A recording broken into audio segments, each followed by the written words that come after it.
అంటే వ్యూహం వెనక ఉన్నటువంటి వ్యూహం ఏమిటి? రామ్ గోపాల్ వర్మ గారు సో ఏ ఉద్దేశంతో ఆ సినిమా తీశారు, దాని తర్వాత ఏం చేయబోతున్నారు అనే విషయాల్ని ఆయన మాటల్లోనే తెలుసుకుందాం. నమస్తే అండి. మామూలుగా అంటే రామ్ గోపాల్ వర్మ గారు మిగతా వాళ్ళందరూ ఒక ఎత్తు, రామ్ గోపాల్ వర్మ గారు ఒక ఎత్తు అంటారు దర్శకుల విషయంకి వస్తే. సో ఆ సినిమా గురించి, ఆ సినిమా ఎలా తీయాలి, దాని ప్రమోషన్స్ ఎలా చేసుకోవాలి, జనాల ముందుకు ఎలా తీసుకురావాలి అనే ఆలోచనలు ఉంటారు. కానీ వర్మ గారు దాన్ని దాటి ఎలా లైమ్ లైట్లో ఉండాలి, మిగతా విషయాలు అటు పొలిటికల్గా, తర్వాత తనకి ఏదైతే ఏ విషయాల మీద అయితే తనకి ఆసక్తి అనిపించాయో వాటి మీద తన కామెంట్స్ చేయటం, వీటి మీద కూడా ఎక్కువ ఫోకస్ చేస్తుంటారు అనేది ఎందుకని అట్లా ఉంది? ఇప్పుడు సినిమా అనేది మీడియం అండి. మీడియం అంటే అర్థమైంది అంటే ఇప్పుడు మీరు నాతో ఎక్కడో బయట ఎక్కడో కలిసి మా హలో అండి మా ఏదో మాట్లాడచ్చు, లేదా ఇలాగ టీవీలో ఇంటర్వ్యూ చేయొచ్చు, లేకపోతే నేను ఏదో ఒక ట్వీట్ పెట్టచ్చు, లేకపోతే నేను ఒక పుస్తకం రాయొచ్చు, అలాగే సినిమా తీయచ్చు. సో ఇవన్నీ మీడియంస్. వాటికున్న ఒక ఫీచర్స్ అనేది కొంచెం డిఫరెన్స్ ఉండొచ్చు, కానీ అన్నీ కూడా ఒక థాట్ని కన్వే చేస్తాయి. అవును. సో అలాగే వ్యూహం అనే సినిమా ఏదైతే ఉందో అది ఓకే, ఆబ్వియస్లీ ఒక రియలిస్టిక్ సిచ్యువేషన్స్, రియలిస్టిక్ పీపుల్ మీద నుంచి ఇన్స్పైర్ అయిన సినిమా కాబట్టి ఆటోమేటిక్గా మీకు ఒక పొలిటికల్ ఆస్పెక్ట్ ఉంది కనుక అది లార్జ్ పీపుల్కి ఎగ్జిస్టింగ్ సిచ్యువేషన్స్ కాబట్టి ఆ క్యారెక్టర్స్ కనెక్ట్ అవుతారు. కనెక్ట్ అయినప్పుడు వేరే వాళ్ళకి వేరే అభిప్రాయాలు ఉంటాయి, వాళ్ళు ఏదో కామెంట్ చేయొచ్చు, ఇది కరెక్టు తప్పు ఇది అది అని రకరకాల ఇవి ఉంటాయి. సో అవన్నీ కలిసి వాటికున్న కాన్ఫ్లిక్ట్లోంచి కాంట్రవర్సీ అనేది పుడుతుంది. సో కాంట్రవర్సీ అనేది వాళ్ళు పుట్టేస్తున్నారు, నేను చేయట్లేదు, నేను కేవలం నా అభిప్రాయం చెప్తాను. అంటే మీరు ఏది చేసినా అది ఎందుకో కాంట్రవర్సీ అయిపోతుంటుంది. అందుకని మిమ్మల్ని ఎవరైనా సరే సంబోధించాల్సి వచ్చినప్పుడు వివాదాస్పద దర్శకుడు, వివాదాల దర్శకుడు. సో బేసిక్గా నేను తీసుకునేది స్ట్రాంగ్ సబ్జెక్ట్ మ్యాటర్. అదే అంటే స్ట్రాంగ్ సబ్జెక్ట్ మ్యాటర్ బై డెఫినేషన్కి వ్యూ పాయింట్స్ డిఫరెంట్ ఉంటాయి. అప్పుడు వాళ్ళు కొట్టుకుని వాళ్ళ వివాదం నేను చేసుకున్నాను, నేను రొటీన్ అనుకుని చెప్పేస్తాను అంతే. దాని తర్వాత ఎవరెవరు దాని మీద ఈ ట్రోలర్స్ కానీ వేరియస్ మన అనలిస్ట్ వీళ్ళందరూ చెప్పేది అసలు నేను పట్టించుకోను. అదే అంటే మీరు ఏదైతే అనుకుంటారో అదే చేసుకుంటూ వెళ్ళిపోతూ ఉంటారు కదా. సో తర్వాత ఈ మధ్య మన ప్రమోషనల్ Q&Aలో చంద్రబాబు నాయుడు గారి మీద మీకు ఎందుకు ఇలాంటి ఒపీనియన్ ఏర్పడిందంటే మీరు ఒకటి చెప్పారు, వైస్రాయ్ ఇన్సిడెంట్ తర్వాత అని చెప్పేసి. సో దాని మీద అంటే రకరకాలుగా ఎవరి అభిప్రాయాలు ఒపీనియన్స్ ఉంటాయి. అంటే మెజారిటీ వచ్చేసి ఆ టైంలో CBNని సపోర్ట్ చేయటం. సో దీన్ని ఎలా చూడాలంటే తన పార్టీ కోసం ఆయన అలాంటి స్టెప్ అంటే మీరు మీ ఉద్దేశంలో చెప్పినట్టే లక్ష్మీపార్వతి గారి చేతుల్లోకి పార్టీ వెళ్ళిపోతుందేమో, దాన్ని అడ్డుకోవాలనేది వ్యూహం, అప్పటి వాళ్ళ వ్యూహం కావచ్చు. అంటే నేను అదే అన్నాను. ఇప్పుడు పాయింట్ ఏంటంటే అంటే మీరు దేనికి అఫెండ్ అయ్యారు? జరిగిన ఏ సంఘటన జరిగినా 100% అపోజింగ్ వ్యూస్ ఉంటాయి. రైట్. దావుద్ ఇబ్రాహిం కూడా మీరు దావుద్ ఇబ్రాహిం దగ్గర కూర్చుంటే తను ఎందుకు అంత పెద్ద నేరస్తుడు అవ్వచ్చు తను చెప్తాడు కూడా. అతని దగ్గర పనిచేసే గ్యాంగ్ మెంబర్లు అందరూ కూడా అది కరెక్ట్ అంటారు. కానీ ఫైనల్ గా ఎవరిది నమ్ముతున్నారు దేనికి? ఇప్పుడు నేను ఎన్టీ రామారావు గారు ఫ్యాన్ అండి, యాజ్ ఏ ఫిల్మ్ వాచర్. నేను ఆనెస్ట్గా దీంట్లో వేరే ఇది లేదు. నాకు CBN అంటే ఎవరో తెలియదు ఆ టైంలో, నేను చెప్పేది. ఎప్పుడు నాకు ఫస్ట్ టైం తెలిసింది, ఓకే చంద్రబాబు నాయుడు గారు ఒక అల్లుడు దెబ్బాటి వెంకటేశ్వర గారు, లేకపోతే నరేన్ రాజన్ అని ఒక ఆయన ఉండేవారు, ఇలాంటి 4-5 నాకు జస్ట్ ఒక గాసిప్ లాగా విన్నా. నేను ఎప్పుడు వాళ్ళ మీద దృష్టి కూడా పెట్టలేదు. ఎప్పుడైతే వైస్రాయ్ ఇన్సిడెంట్ అయిందో ఫస్ట్ టైం నేను రీసెర్చ్ చేశాను. అప్పుడు నేను దాన్ని ఫాలో అయ్యి దాని నుంచి చేసింది ఒక ఫౌండింగ్ మెంబర్ ఎన్టీ రామారావు అనేవారు లేకపోతే తెలుగుదేశం పార్టీ అనేది ఉండదు. ఎన్టీ రామారావు చూసి అంత ఎక్స్ట్రాడినరీ 9 monthsలో చేసిన ఒక ఆయన్ని, అంత బతికిన ఆయన్ని కేవలం ఒక అల్లుడు అని నమ్మినందుకు తను చేసింది I felt very bad about. Okay, అది ఇప్పటికి నేను అది బిలీవ్ చేస్తాను. అలాంటిది చేసిన తర్వాత ఇప్పటి వరకు మెయింటైన్ చేశారు ఆయన చేయలే. ఎన్టీ రామారావు ఇస్ బ్యాడ్ అని చెప్పాలి.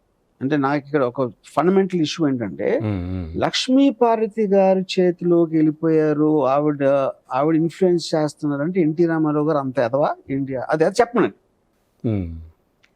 సరే ఇప్పుడు ఒక రాక్షసి అని అనుకున్నాం ఒక నిమిషం, లక్ష్మీపార్వతి గారు ఒక మాయావి అనుకున్నాం, అప్పుడు అలాంటి ఆవిడ ఇన్ఫ్లుయెన్స్లోకి వెళ్ళిపోతే అప్పుడు మీరు ఒక ప్రజానాయకుడు అట్లా ఎలా వెళ్తారు? ఇవాళ మనకి ఎంతమంది పెద్ద పెద్ద పొలిటికల్ లీడర్స్ ఉన్నారు. నరేంద్ర మోడీ గారు ఎవరో ఒక అమ్మాయి ఇన్ఫ్లుయెన్స్లోకి వెళ్ళిపోయారంటే మీకు అమ్మాయి ఎక్కువ ఇంపార్టెంటా, నరేంద్ర మోడీ గారు ఎక్కువ ఇంపార్టెంటా? మీరు బ్లేమ్ చేసింది ఎవరు? నరేంద్ర మోడీ గారిని బ్లేమ్ చేయాలి. ఇంత పెద్ద దేశం నీ చేతిలో ఉండి ఇంతమంది కోట్ల ప్రజలు ఉన్నప్పుడు మీరు ఒక అమ్మాయి ఇన్ఫ్లుయెన్స్లోకి ఎట్లా వెళ్తారు అని బ్లేమ్ చేయాల్సిన ఆవిడని కాదు కదా. మీరేంటి లక్ష్మీపార్వతిని బ్లేమ్ చేసి ఈయన ఇంకా దేవుడు దేవుడు అని ఇప్పుడు కూడా మీరు ఆయన ఫోటో పెట్టుకుంటే అది ఎలాగా సాధ్యం అవుతుంది? అంటే మీరు అప్పుడు నిలబెట్టాలి కదా, కన్సిస్టెన్సీ ఉండాలి. అప్పుడన్నా నాకు నమ్మటానికి ఛాన్స్ ఉంది. మీకు ఇతని నిజ స్వరూపం తెలీదు, ఇతను చేత కానివాడు, ఇది అది అని చెప్పి మీరు అప్పటి నుంచి నిలబడ్డారా? నిలబడ. ఎందుకంటే అప్పుడున్న అవకాశంలో మీరు చేశారు. అప్పుడున్న మీ ఇన్సెక్యూరిటీయా అధికార దాహం ఏదో చేశారు. చేసేసిన తర్వాత మళ్ళీ ఒకవేళ కొంప తీసి ఇంకా పాపులారిటీ ఉందేమో వాళ్ళని ఎందుకు వదులుకోవటం మళ్ళీ తీసుకొచ్చి పెట్టుకున్నాం అదే ఫోటో ఇప్పుడు. అది కాకుండా ఒక ఎక్స్ట్రాడినరీ ఏదో చేసేసి నాకు ఆయన మీద నాకు కలిగిన ఇంప్రెషన్ని మళ్ళీ తీసేయటం అంతా నాకు రిజిస్టర్ అలాంటిది. ఓకే, అది మీరు ఎప్పుడైతే రామారావు గారికి ఏదైతే జరిగిందో దానికి బాధపడ్డారు. కరెక్ట్. అదే సమయంలో మిగతా ఫ్యామిలీ అంతా, లక్ష్మీపార్వతి గారిని పక్కన పెడితే మిగతా ఫ్యామిలీ అంతా కూడా చంద్రబాబు నాయుడిని సపోర్ట్ చేయడానికి దాన్ని ఎలా అర్థం చేసుకోవాలి మనం? ఇప్పుడు I can't comment on others అండి. ఇప్పుడు వాళ్ళ పర్సనాలిటీస్, వాళ్ళకున్న ఇండివిజువల్ రిలేషన్షిప్ ఎలా ఉంది రామారావు గారితో కానీ చంద్రబాబు నాయుడు గారితో కానీ అది నాకు తెలియదు. నేను ఒక మామూలు one of the citizens of the state గా నాకున్న పబ్లిక్ డొమైన్ లో ఉన్న నాలెడ్జ్ నుంచి నేను రియాక్ట్ అవుతున్నాను. క్యారెక్టర్స్, ఇండివిజువల్ సన్సా, వైఫ్సా, సిస్టర్సా, వీళ్ళందరూ వాళ్ళు ఏమంటే నాకు వాళ్ళు తెలియదు. I'm not interested in them. అంటే మీకు ఎప్పుడైతే ఏ ఇన్సిడెంట్ అయితే సిబిఎన్ మీద అలాంటి అభిప్రాయం కలిగిందో అదే టైంలో వాళ్ళ ఫ్యామిలీ మీద కూడా ఆ రకమైన మీరు వాళ్ళ ఫ్యామిలీని అంత పట్టించుకోలేదు. ఎందుకంటే మీరు ఎవరైతే ఫోర్ గ్రౌండ్ లో ఆపరేట్ చేస్తున్నారో మీరు లీడర్ని మీరు టార్గెట్ చేస్తారు, కానీ లీడర్ వెనకాల ఎవరెవరు ఉన్నారు వాళ్ళు ఎవరు అనేది ఏమి ఇంపార్టెన్స్. ఎందుకంటే క్లియర్ కట్ గా వాళ్ళందరూ సిబిఎన్ గారిని అంటున్నారు. They become extensions of CBN in various other degrees. Okay, so వాళ్ళని పట్టించుకోవాల్సిన అవసరమే లేదు నా పర్స్పెక్టివ్. సో అదే ఎందుకంటే వాళ్ళనే వాళ్ళు పట్టించుకోకపోతే మనం ఎందుకు పట్టించుకోవడం? అవును. సో అక్కడ మీకు ఆయన మీద ఏర్పడిన అభిప్రాయం ఏదైతుందో అక్కడి నుంచి అది బిల్డ్ అవుతా వచ్చింది. అలాగే అంటే అప్పటి నుంచి ఆయన పరిపాలన మీరు చూశారు, ఆయన చేసినటువంటి ఆయన చెప్పుకునే డెవలప్మెంట్ అనే దాన్ని చూశారు. సో ఆ తర్వాత కూడా అంటే ప్రజలకు ఆయన చేస్తున్న జనం యొక్క పాయింట్ ఆఫ్ వ్యూలో చూసుకుంటే అప్పుడు కూడా మీకేమన్నా అభిప్రాయంలో మార్పు రాలేదా? ఫస్ట్ ఆఫ్ ఆల్ అండి నేను డెవలప్ చేశాను అంటే ఏ గవర్నమెంట్ కూడా ఇంక్లూడింగ్ వైసీపీ కూడా చెప్పేది అందరూ ఒక మనిషి లేకపోతే డెవలప్మెంట్ అయిపోతుంది అనేది ఉండదు ఫస్ట్ ఆఫ్ ఆల్. ఎందుకంటే వాళ్ళు అక్కడ ఉన్నదే ఆ పని చేయడానికి, ఆ ఓట్లు వేసి గెలిపించి ఆ పొజిషన్ ఇచ్చిందే దానికోసం. అదేదో మీరు నాకు ఫేవర్ చేసినట్టు చేస్తే మీకు టెక్నాలజీయా, సోషల్ అడ్వాన్స్మెంట్, అప్పుడున్న ఆపర్చునిటీస్ ఇలాంటి రకరకాలు అవి మారుతూ ఉంటాయి. అంటే వాళ్ళకున్న విజన్ కూడా కాదు నేను చెప్పేది. ఇప్పుడు for example Rajiv Gandhi first time computers అప్పుడే వచ్చినాయి. కంప్యూటర్స్ ప్రతి వరల్డ్ లో అందరూ తీసుకున్నారు, రాజీవ్ గాంధీ ఒకరే కాదు. యూనో మన్మోహన్ సింగ్ రిఫార్మ్స్ ఇచ్చినప్పుడు రిఫార్మ్స్ చేయాల్సిన అవసరం వచ్చింది. ఉన్న పరిస్థితుల నుంచి మన్మోహన్ సింగ్ ఉన్నా గిన్మోహన్ సింగ్ ఉన్నా అదే చేసేవారు అక్కడ. Okay, so that is not a big deal. ఒకటి మేము ఎంత ఇచ్చాం ఎంత చేసాం అంటే మీరు ఏమన్నా మీరే చేయటానికే జాబ్ ఇచ్చాం కదా మీకు, మిమ్మల్ని అక్కడ కూర్చోబెట్టింది అందుకు. It is your responsibility under the constitution to do whatever you have to do or you are doing. That is not the point. Viceroy is not a part of the duty. That is a personal agenda తోటి చేసింది. అది అక్కడ difference. Okay, so దాని మీద అదే అప్పటి నుంచి అది వెన్నుపోటుగా అనేది మీరు దాన్ని పరిగణిస్తూ వచ్చారు. సో ఓకే, అది తర్వాత మీరు ఒక పర్టికులర్గా సిబిఎన్ ఏదైతే క్యాస్ట్ ఉందో ఆ క్యాస్ట్ని మీరు టార్గెట్ చేసినట్టుగా మీరు మూవీస్ కూడా తీయటం. ఫస్ట్ ఆఫ్ ఆల్ నేను కాస్ట్ ని నమ్మను. కాస్ట్ ని నమ్మను. కాస్ట్ ఫీలింగ్ ఉంటుందని కూడా నేను నమ్మను. అసలు ఎందుకు వస్తా పాయింట్ అనేది నేను అదే. ఇప్పుడు కాస్ట్ అనేది ఒకవేళ ఉందనుకున్నాం, ఇప్పుడు నా దగ్గర కంపెనీ ఉందండి, నేను కమ్మ అనుకోండి, నేను అందరూ కమ్మలు తీసుకుంటాను ఏది నా కంపెనీలో, నా కాస్ట్ ఫీలింగ్ ఉందనుకోను. అప్పుడు వాళ్ళకి కెపాసిటీ ఉంది ఒకవేళ అంటే అప్పుడు నాకు దగ్గర వాళ్ళు కాబట్టి నేను తీసుకున్నా. అందరి దగ్గర చేసే డెసిషన్ మీరు మీ ఇంట్లో మీ కొడుకు ఇచ్చారు, మీ తమ్ముడికి ఇచ్చారు, మీ కజిన్ బ్రదర్కి ఇచ్చారు, ఎందుకంటే మీ వాళ్ళు కాబట్టి. అలాగే కాస్ట్ వాళ్ళు మీ వాళ్ళు కాబట్టి వాళ్ళకి ఇస్తారు. ఎప్పుడు తప్పు అవుతుంది, వాళ్ళు కెపాసిటీ లేకుండా వాళ్ళకి ఇచ్చారు అనుకోండి, కానీ అప్పుడు నష్టం ఎవరికి వస్తుంది? మీకే వస్తుంది ఇచ్చినోడికి. అప్పుడు ఇంక వేరే వాళ్ళకి ఎందుకు బాధ? So I first of all I do not believe వీళ్ళు చెప్పినంత కాస్ట్ అనేది ఉంటుంది, ఊరికే మాట్లాడటానికి ఉంటుంది అంతే. That's what I believe. Cinema రంగంలో కూడా వాళ్ళ ఆధిపత్యం ఎక్కువ, నేను అదే అన్నాను. చెప్పుకోవటం. ఇప్పుడు ఆధిపత్యం అంటే ఫైనల్ గా పెద్ద స్టార్లు ఎవరు అవుతారు? అందరికీ నచ్చిన వాళ్ళు అవుతారు, ఎందుకంటే మీకు నంబర్ కావాలి అక్కడ. పవన్ కళ్యాణ్ కానీ, మహేష్ బాబు కానీ, లేకపోతే తారక్ కానీ అన్ని కాస్ట్లకు నచ్చితేనే కదా అంత పెద్ద స్టార్ అవుతారు. ఒకే కాస్ట్ నచ్చితే అంత పెద్ద స్టార్ ఎందుకు అవుతారు ఫస్ట్? సో ఆధిపత్యం అనేది ఫూలిష్నెస్. అది అలాంటిది ఏమి ఉండదు. నెపోటిజం అంటారు. ఏంటి నెపోటిజము? చిరంజీవి గారు రామ్ చరణ్కి ఇచ్చారు. రామ్ చరణ్ కన్నా టాలెంటెడ్ పీపుల్ని వదిలేసి కొడుకు కాబట్టి రామ్ చరణ్ పుష్ చేశారని ఆర్గ్యుమెంట్ తీసుకుంటే అసలు వేరే టైం మీకు ఎట్లా తెలిసి ఎవరు చెప్తారు అది ఇంకోటి ఎవడో ఎక్కువ టాలెంట్ అని? ఇది ఒక పాయింట్. రెండో పాయింట్, మీ ఆయన కొడుకు కాకుండా మీ కొడుకు నా కొడుకు ఇస్తారు ఆయన? ఎందుకు ఇవ్వాలి? అంతే కదా. ధీరుభాయ్ ఆయన డబ్బులు అని ముఖేష్ అంబానీకి ఇస్తాడు, అనిల్ అంబానీకి ఇస్తాడు, లేకపోతే పక్కన కొడుకు ఎందుకు ఇస్తారు? సో హోల్ ఫెమిలియల్ స్ట్రక్చర్ అనేది నెపోటిజం మీద బేస్ ఉంటుంది. నెపోటిజం లేకపోతే సొసైటీ, ఏ ఫీల్డ్ అయినా సొసైటీ అనేది కొలాప్స్ అయిపోతుంది నెపోటిజం లేకపోతే. అది అర్థం చేసుకోకుండా నెపోటిజం అంటారు అందరూ. అవును, ఇది ఎక్కువగా మనకి. సో ఫైనల్ గా ఎవరెవరైతే ఇంట్రొడ్యూస్ చేసేవాళ్ళు చాలా మంది వర్కౌట్ అవుతారు, కొంతమంది అవ్వరు. ఎందుకంటే ఫైనల్ డెసిషన్ అనేది ఆడియన్స్ లో ఉంటుంది. అలాగే పొలిటికల్ పార్టీ అనేది ఓటర్లో ఉంటుంది, ఆడియన్స్ టికెట్ బయింగ్ ఆడియన్స్ లో ఉంటుంది. సో సిబిఎన్ వరకు మీరు చెప్పారు, మరి అదే పవన్ కళ్యాణ్ గారి మీద ఎందుకు అలాంటి ఒపీనియన్? ఆయన్ని నాకు పవన్ కళ్యాణ్ గారు నాకు విపరీతంగా ఇష్టం. ఆయన అంటే నాకు జనసేన ఓపెనింగ్ అది నాకు విపరీతంగా నచ్చింది. అది మేబీ సబ్సిక్వెంట్ థింగ్ అంత అవ్వకపోవచ్చు, కాకపోతే ఒక అంత కరిష్మా, అంత ఒక, and I also believe that is a very నిజాయితీ person. I truly believe that. ఎందుకంటే ఒక మనిషికి పవన్ కళ్యాణ్ కొన్న సుపీరియారిటీ దాంతో అండ్ స్టార్డమ్, నేను చెప్పేది పొజిషన్, తను అసలు అంటే తను తెలియక చెప్పొచ్చు, ఎవరో చెప్తే దాన్ని ఫార్వర్డ్ చేయొచ్చు, కానీ తన మనసులో అబద్ధం అనుకున్నది మాత్రం చెప్పడం అన్న స్ట్రాంగ్ బిలీఫ్ పవన్ కళ్యాణ్ గారు. కానీ ఈ పాయింట్ అది కాదు కదా. పాయింట్, మీరు పొలిటికల్ లీడర్లో మోస్ట్ ఇంపార్టెంట్, మీరు వరల్డ్ వైడ్ హిస్టరీలో చూసుకుంటే కన్సిస్టెన్సీ ఉంటుంది, స్థిరత్వం. మీరు బిలీవ్ చేసిన బిలీవ్ సిస్టమ్ కట్టుబడి ఉండాలి. అది పవన్ కళ్యాణ్ నాకు అనిపించలేదు. ఓకే, అది రాను ఇన్కన్సిస్టెన్సీ అనేది పెరిగిపోయి కన్సిస్టెన్సీ అనేది లేదు ఇప్పుడు. అంటే సీరియస్ గా మీరు చంద్రబాబు నాయుడుని తిట్టారు, అంతే సీరియస్ గా పొగుడుతూ ఉంటే ఇంకా కన్సిస్టెన్సీ ఎలా ఉంటది? యూనో, అంటే రాజకీయాలు ఇవన్నీ మామూలే, రాజకీయాలు ఉండరు, అది ఓకే, అదంతా ఓకే. కానీ మీరు ఎమోషనల్ గా అతను దొంగ, అది ఇది అంత గట్టిగా అరిశారు. ఎప్పుడు మామూలే, ఓకే ఒక పర్టికులర్ దాంట్లో మనం విడిపోదాం అని సామరస్యం విడిపోయారు, మళ్ళీ కలిశారు, అది వేరు. మీరు క్యారెక్టర్ అసాసినేట్ చేశారు, దొంగ అన్నారు, దగులుబాయ్ అన్నారు, అవన్నీ పొడిచారు కూడా, అది కూడా చెప్పారు.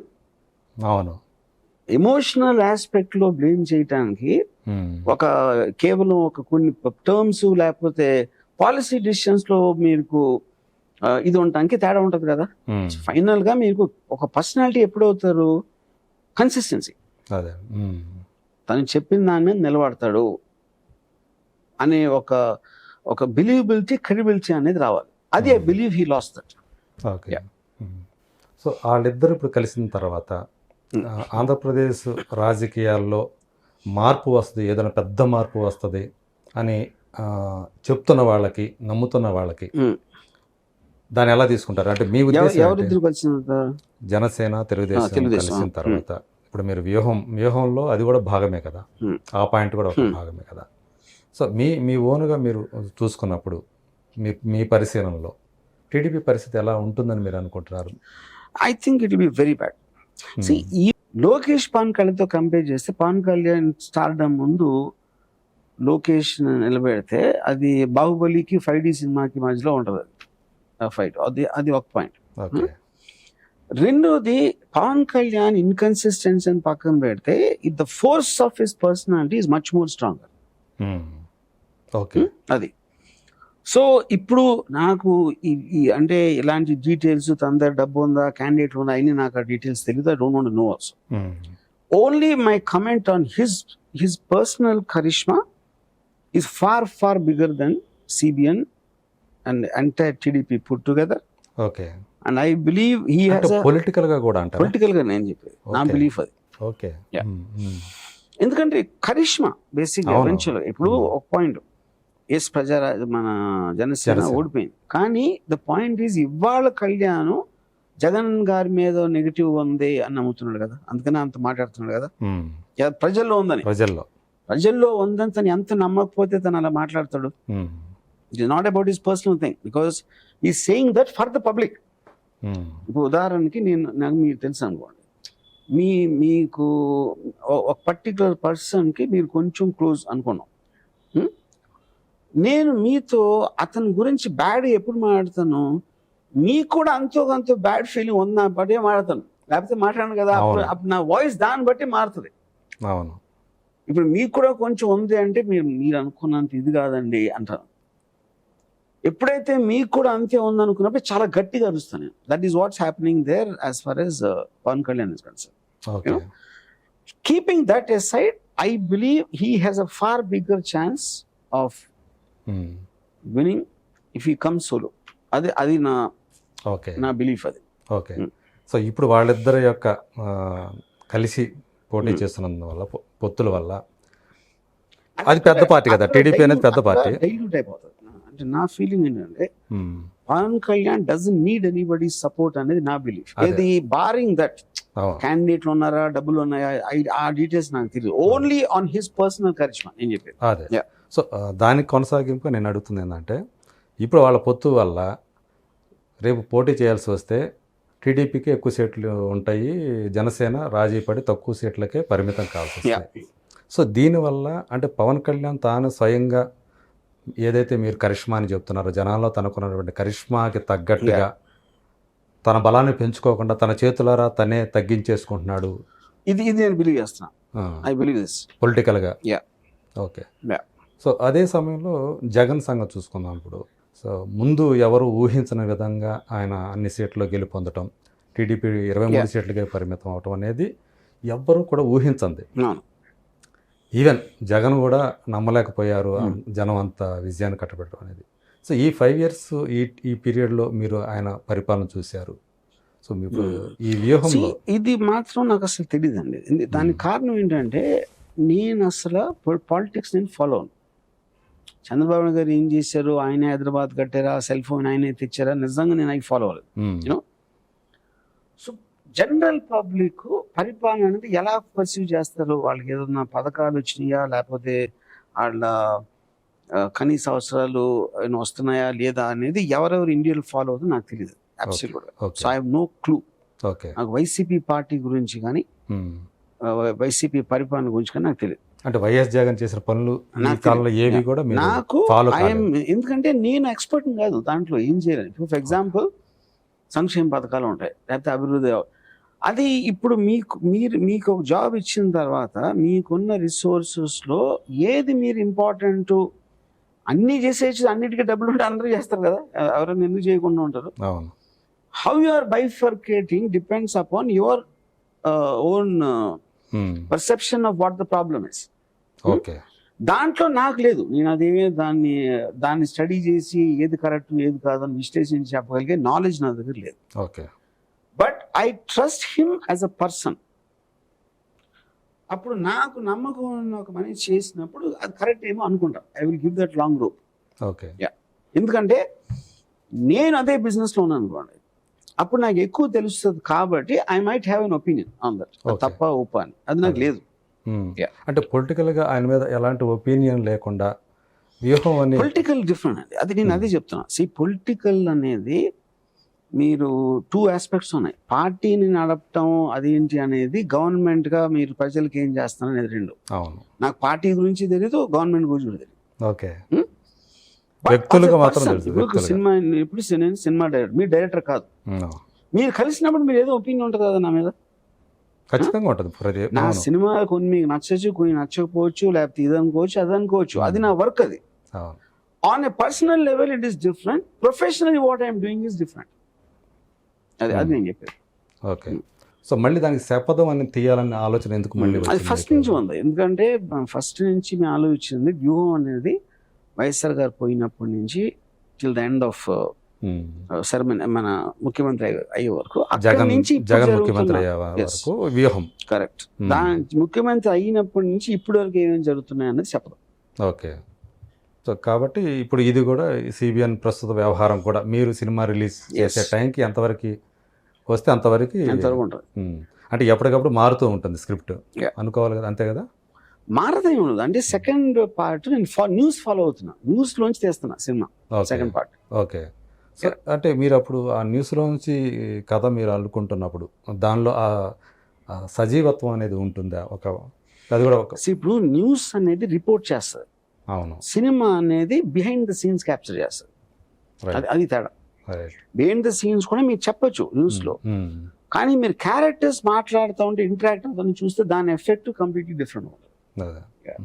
సో శపథం మీ లాస్ట్ పొలిటికల్ మూవీ అని స్టేట్మెంట్ ఇచ్చిన రోజు దాని మీద నిలబడతాను సార్ అని చెప్పేసి అన్నారు. నిలబడతానని అంటానండి. ఇప్పుడు ఆ రోజు అనిపించింది, కానీ నా పాయింట్ ఏంటంటే mostly it will be true. ఎందుకంటే నాకు ఇంట్రెస్టింగ్ సబ్జెక్ట్ మ్యాటర్స్ పొలిటికల్ అన్ని అయిపోయినాయి. Okay. NT Rama Rao viceroy my favourite subject. So బీజం పడింది అక్కడ.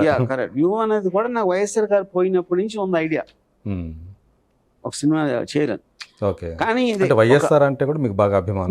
Not real. వైఎస్ఆర్ గారిని ఎప్పుడు ఫాలో అంటే ఒక అన్ఎక్స్పెక్టెడ్ సిచ్యువేషన్ లో ఒక పెద్ద లీడర్ హఠాత్తుగా పోయినప్పుడు అప్పుడు ఏర్పడిన వాక్యూమ్ లోంచి ఏ శక్తులు ఎలాంటి ఎజెండాస్తో వస్తాయి అనేది నాకు ఇంట్రెస్టింగ్ పార్ట్ అక్కడ. ఓకే.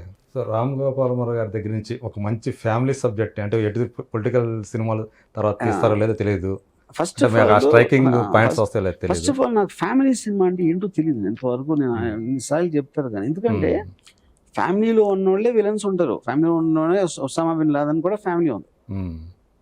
ఓకే. ఫ్యామిలీ అనేది ఎమోషనల్ జానర్, అంటే అదేనా ఫ్యామిలీ అందరూ వెళ్తారు సినిమాకి, ఫ్యామిలీ సినిమా అనుకుందాం. ఫాదర్ ఏమో హీరోయిన్ నడుము చూస్తూ ఉండొచ్చు, వైఫ్ ఏమో హీరోయిన్ బట్టలు చూడొచ్చు, ఆడేమో ఎందుకు వచ్చాను ఈ సినిమా కానీ కొడుకు నిద్రపోతూ ఉండొచ్చు, మన కూతురేమో ఎవడో బాయ్ ఫ్రెండ్తో టెక్స్ట్ చేసుకుంటూ ఉండొచ్చు.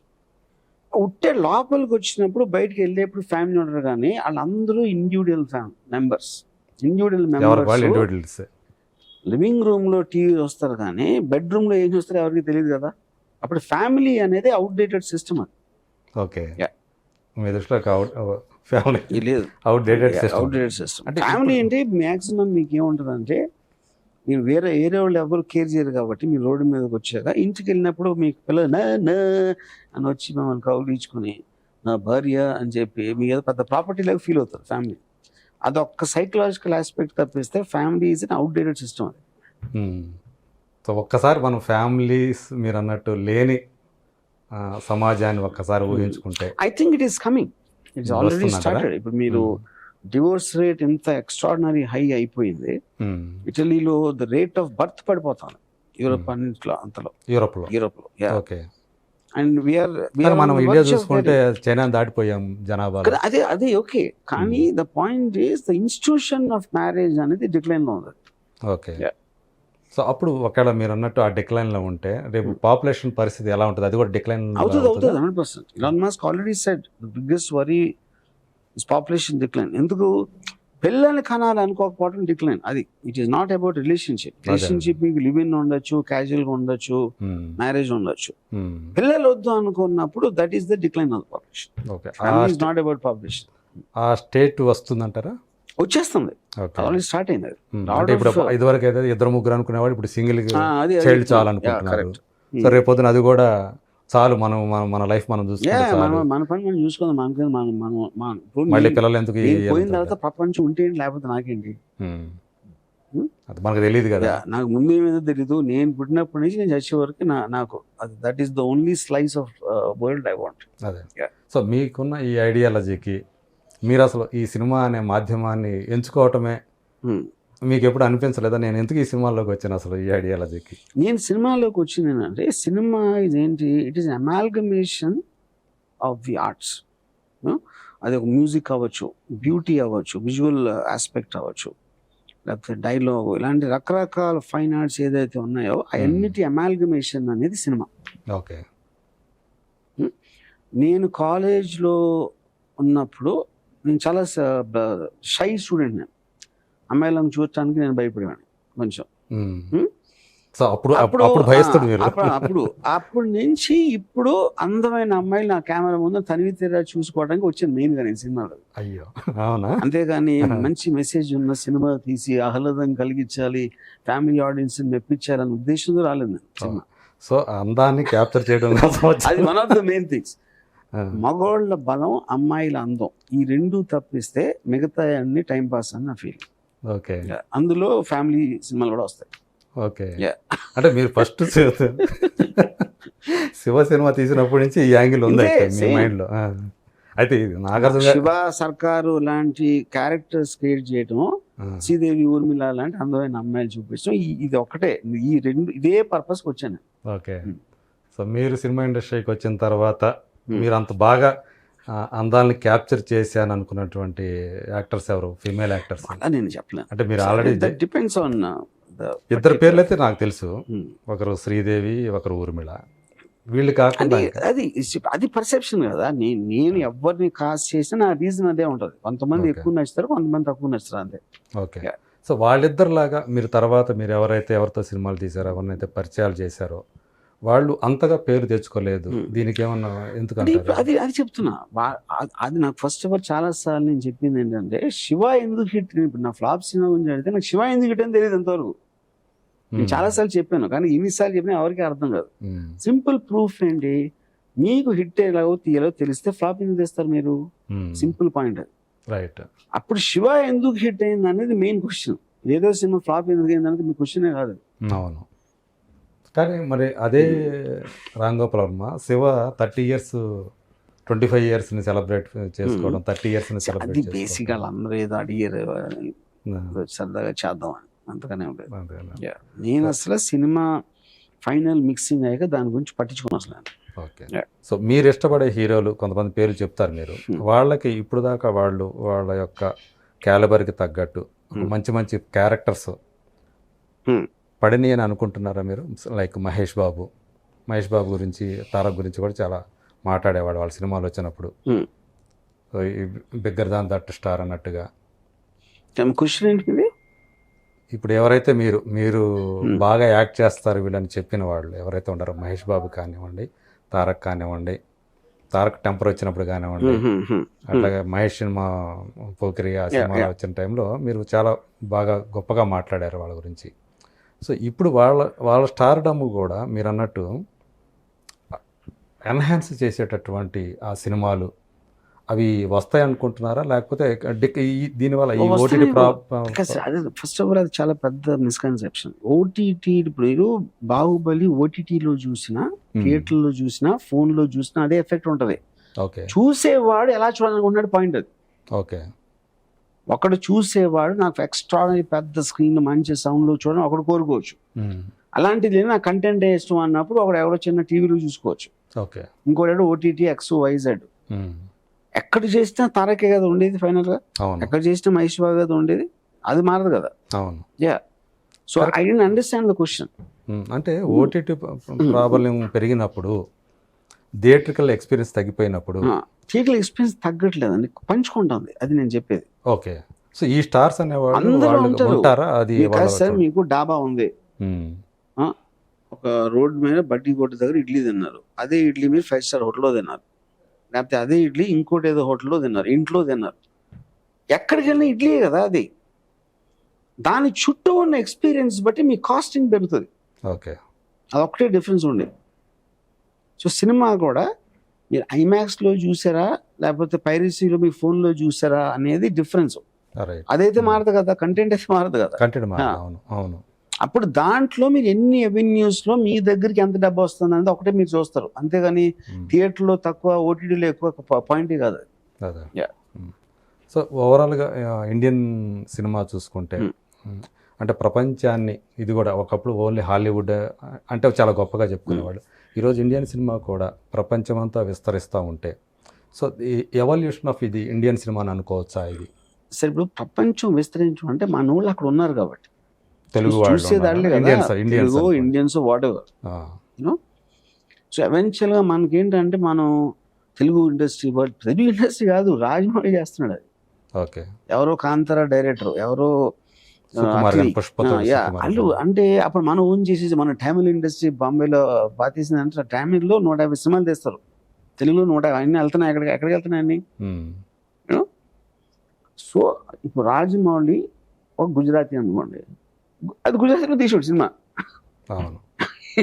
ఇండియన్ సినిమా అదే నా పాయింట్. ఇండియన్ సినిమా ఉండదు. ఓకే. సినిమా అంటే అక్కడ సినిమా వచ్చేసి ఇక్కడ దుమ్ము దులిపేస్తున్నాయి కదా ఇంగ్లీష్ సినిమాలు. అవును. ఇండియాలో, జపాన్లోనే ఇక్కడ అక్కడ అన్ని చేస్తున్నాయి కదా. సినిమా అనే దానికి ఇవాళ ఉన్న టెక్నాలజీలో ఎక్కడికన్నా వెళ్ళే ఒక ఇది వచ్చింది సదుపాయం. ఓకే.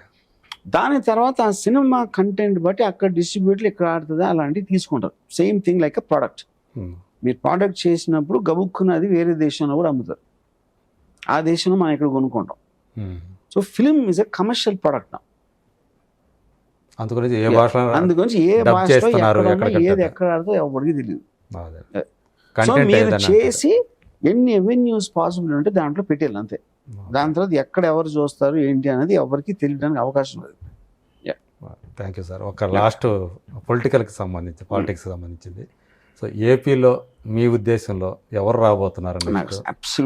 తెలంగాణలో నేను నా లైఫ్లో ఎప్పుడు ఓటు వేయలేదు, ఎవరు ఎందుకు ఓటు వేస్తారో నాకు తెలియదు అసలు. మరి వీళ్ళకి ఏం చెప్తారు మరి? అంటే ఎవరికి ఓటు హక్కు వినియోగించుకోకపోతే అతను భారతీయుడే కాదు, అతనికి ఎవరిని క్వశ్చన్ చేసే అధికారం లేదనే వాళ్ళకి వాడికి తెలియాలి కదా ఓటు ఎందుకు వెయ్యాలి అని. వాడికి ఇప్పుడు వాడికి ఇంప్రెషనే లేదనుకోండి ఈ క్యాండిడేట్ మీద ఆ క్యాండిడేట్ మీద. అవును. ఓటుకు దుర్వినియోగపరచదు అంటే ఏంటి మీనింగ్ ఏంటి? దానికోసం నోటా ఉంది కదా అంటున్నారుగా. వాట్ ఎవర్ ఇట్ ఇస్, ఆ రెస్పాన్సిబిలిటీ మీరు అయితే ఇల్లీగల్ అనేది చేయండి. ఓటు అయిపోతే జైల్లో పడేస్తాం అంటే అది వేరే విషయం. ఓకే, అది లేదు కాబట్టి. అంతేగాని బుద్ధి చెప్పడం అనేది వర్కౌట్ అవ్వదు. ఒకవేళ అది చేశారంటే అప్పుడు 100% ఓటింగ్ జరగాల్సి వస్తుంది. అది చేస్తే అది చేయరు. అదే.